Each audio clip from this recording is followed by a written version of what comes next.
clairement les fonctionnements dictatoriaux et sectaires parce que ils ont toujours tendance à avoir une théorie qui neutralise la possibilité de contestation avec un mot clé qui est rabattu, rabâché, comme pendant la Seconde Guerre mondiale, il y avait des terroristes. Après ça, les Chinois, il y avait des contre-révolutionnaires.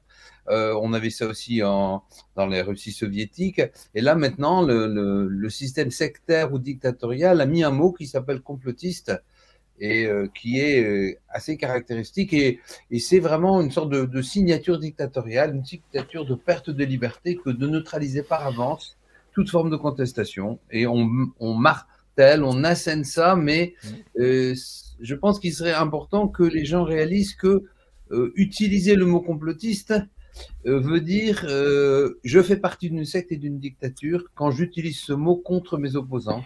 Et c'est peut-être le réflexe qui pourrait venir et vous nous traitez de complotistes, donc vous êtes une secte ou une dictature. Voilà. Et quand Laurent nous dit mais quel est donc ce complot, non, il n'y a pas de complot, c'est juste une dictature qui refuse toute forme de contestation. Et on est vraiment là, et encore une fois, Laurent, ta démonstration est absolument magistrale, et c'est très caractéristique. Et pareil, il y a beaucoup de médecins ici, et on ne parle plus de médecine, on parle de business, quoi, en fait.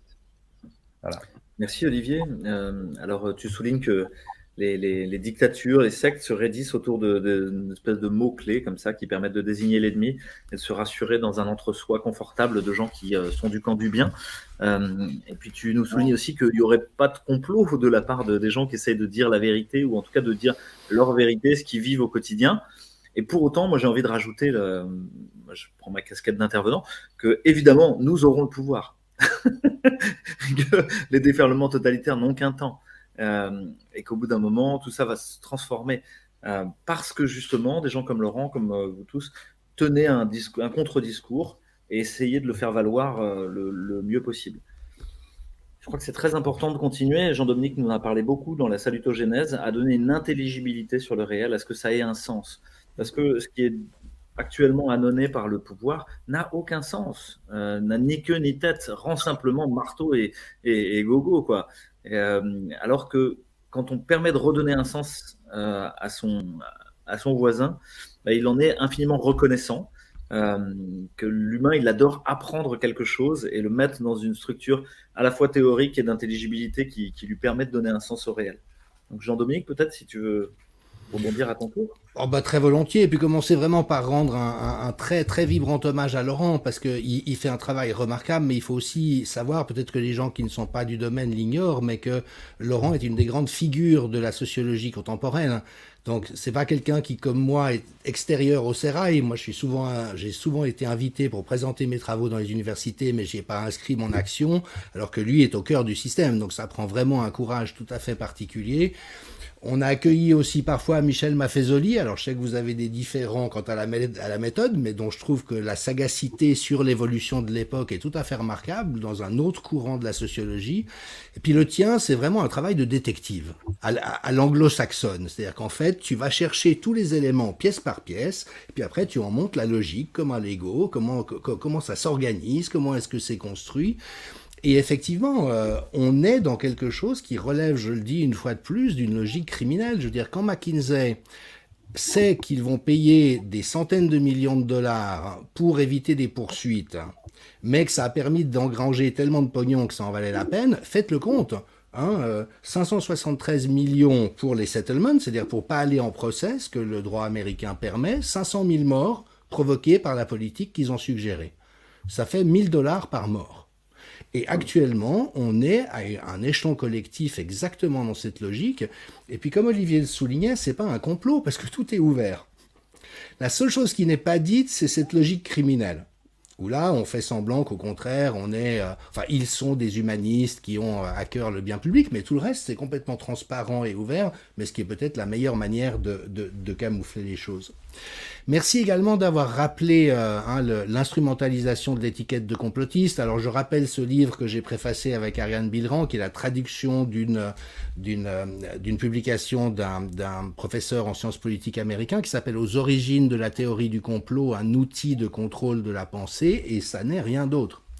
avec de surcroît ce pli tout à fait intéressant que si jamais on tenait des discours sociaux sur les gays, les transgenres ou certains groupes ethniques comme ceux qu'on a tenus sur les antivax ou les soi-disant complotistes, tout le monde monterait aux barricades en disant que c'est abominable et qu'on ne peut pas, dans une société civilisée, agresser comme ça certains groupes de la population. Mais dès lors que la manipulation avait été orchestrée, bon, ça passait comme dans du beurre. Donc il y a vraiment des savoir-faire qui sont extrêmement aguerris. Et effectivement, on peut penser que des géants comme Pfizer, McKinsey ou les boîtes qui les possèdent, BlackRock et Vanguard, ne sont pas totalement des naïfs ou des puceaux en la matière. Merci aussi de t'engager aussi fort en faveur de la préservation du débat d'idées, du dissensus scientifique. Jay Bhattacharya, qui est un des grands épidémiologistes américains à Stanford, a récemment comparé la censure sur les réseaux sociaux. Il est apparu en cours de route qu'on a été censuré par Facebook ce soir. Bah évidemment, évidemment. Comment ne le saurions-nous pas dès lors que nous nommons un certain nombre de choses, de vérités qui les dérangent et que nous les documentons. C'est le plus redoutable pour eux. Et ben Jay Bhattacharya, professeur d'épidémiologie à Stanford, a comparé la censure par les big tech au fait de brûler des livres au Moyen-Âge. En disant que c'est une honte, et que les autorités de santé publique, que des journalistes scientifiques, mais là il faut mettre beaucoup de guillemets aux deux termes, se permettent de s'engager dans cette inconduite gravissime, c'est effectivement un problème qui pour l'instant a l'air de passer comme dans du beurre, mais je crois que ça nous donne une bonne piste d'opposition, qui est celle de rappeler ça. Mais comment est-ce que Galilée aurait été traité par les fact-checkers ? Est-ce que c'est vraiment ça l'approche de la connaissance que vous voulez ? Est-ce que vous vous souvenez qu'il y a des ruptures épistémologiques qui font que tout ce qu'on croyait vrai et le consensus dans lequel était tout le monde à un moment donné s'est avéré finalement faux et qu'on est passé à autre chose ? Est-ce qu'il y a encore la place pour un débat mature et intelligent où on ne s'insulte pas les uns les autres ? Donc là, je trouve qu'il y a vraiment une corde à tenir, d'autant plus que c'est quand même difficile pour le camp d'en face de défendre des positions pareilles. Alors évidemment, ils disent qu'on est dangereux, qu'on répand de la désinformation qui peut tuer des gens. On a vu avec Pierre Corry le nombre de morts réelles faits par cette magouille, mais c'est l'argument qui retourne contre nous, et ça, c'est toute l'inversion accusatoire de la perversité. Et puis je terminerai avec ça, parce que Louis nous y invite depuis longtemps, et je ne t'en remercierai jamais assez.